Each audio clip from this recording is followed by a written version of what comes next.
Psychasthenia, fatigue of the soul or irrational suffering. Psychasthenia consists of constant worry, anguish, and obsession without form or reason, leading to states of absolute exhaustion. It was first identified in 1903. Today, it still arouses great interest. Psychasthenia is one of the oldest terms in the world of psychology. It first arose in 1903 to define the suffering of the human soul and the pain of those who felt lost, and didn't trust themselves. This existential anguish led the individual to permanent disturbance, obsessive thinking, phobias, and a state of persistent and almost always irrational anxiety. Today, this concept is no longer understood in the same way. In fact, now, it's conceived as a personality trait. In fact, it forms part of the MMPI inventory. It was the psychiatrist, Pierre Janet, who introduced this dimension at the beginning of the 20th century. He mentioned it in his extremely significant work, Obsessions and Psychasthenia. We might define the psychasthenic individual as someone unable to turn off the noise in their mind, the worry that erodes their spirit, and the problems that they don't know how to solve. This continuous rumination subjects them to great exhaustion and a deep defenselessness. Moreover, they experience a great lack of control over what happens around them. Figures like Carl Jung and Carl Jaspers were interested in this personality trait. Currently, psychasthenia is linked to obsessive-compulsive disorder. Psychasthenia. Today, psychasthenia is part of subscale 7 of the MMPI personality inventory. It describes a problematic way of being and acting, and of being prone to obsessive-compulsive disorder. It's a feature characterized by constant doubts, gripping fears, and a particular physical state characterized by great exhaustion. Although in the past, this term was used as a diagnostic category, currently it's only viewed as a personality trait. Therefore, it doesn't appear in the Diagnostic and Statistical Manual of Mental Disorders, DSM-V. However, given its importance in the field of psychology, it's worth learning more about it. Psychasthenia was a type of neurosis. The psychiatrist, Pierre Janet, divided neuroses into two types, the hysterical and the psychasthenic. The former basically defined emotional disturbances accompanied by seizures or paralysis. The latter was more complex. These individuals exhibited problems when it came to accepting reality and life changes.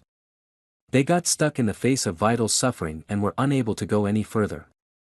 In effect, they were trapped in denial, obsession, and despair as they refused to accept what surrounded them. In fact, the psychasthenic was a highly irritable neurotic. They were submerged in their own suffering and didn't know how to look to the future. This denial gradually led them to develop an increasingly pathological state of mind. The characteristics of psychasthenia. There's a wide range of symptoms in psychasthenia. Currently, this personality trait is useful to us. That's because, as we mentioned earlier, it tends to define the patient suffering from obsessive-compulsive disorder, OCD. Sufferers demonstrate the following: they're anxious. They also ruminate and have obsessive thoughts.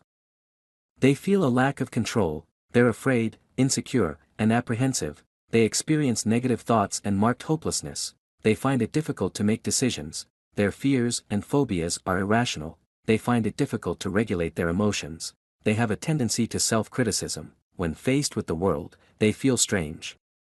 In fact, they don't understand it or feel part of it.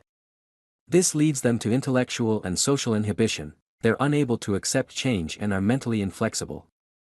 They feel as if everything is an effort. This means they tend to go around in circles, which plunges them into states of great physical exhaustion. They suffer from insomnia, they experience nervous tics and psychosomatic illnesses, fatigue of the soul. At the beginning of the 20th century, they used to call psychasthenia fatigue of the soul. Despite the poetic description, in reality, the sufferer of this condition finds themselves trapped in an existential corner. They simply don't know where to go. From that point, the world seems strange and devoid of meaning for them. They withdraw into their own interior, slipping away from everyone and everything. If they flee, they strengthen their fear. That's when insecurity, irrational thinking, obsession, and even panic are fed back. This fear without a concrete origin often stems from their vital confusion of being unable to find their place in the world. Their souls find nothing to cling to. Furthermore, in the midst of this cycle of loneliness and fear, extreme exhaustion emerges. Today, this type of definition no longer applies. But, as we mentioned earlier, the term psychasthenia is now used in describing the manifestation of obsessive-compulsive disorder. Studies conducted by the psychiatric department of the Hôtel Dieu Hospital, Paris, indicated that treatments with antidepressants such as tianeptine are highly effective for this condition. Times change, but clinical realities prevail. However, today, they're treated more effectively and guarantee a better quality of life for the sufferer. It might interest you. The contents of Exploring Your Mind are for informational and educational purposes only. They don't replace the diagnosis, advice, or treatment of a professional. In the case of any doubt, it's best to consult a trusted specialist.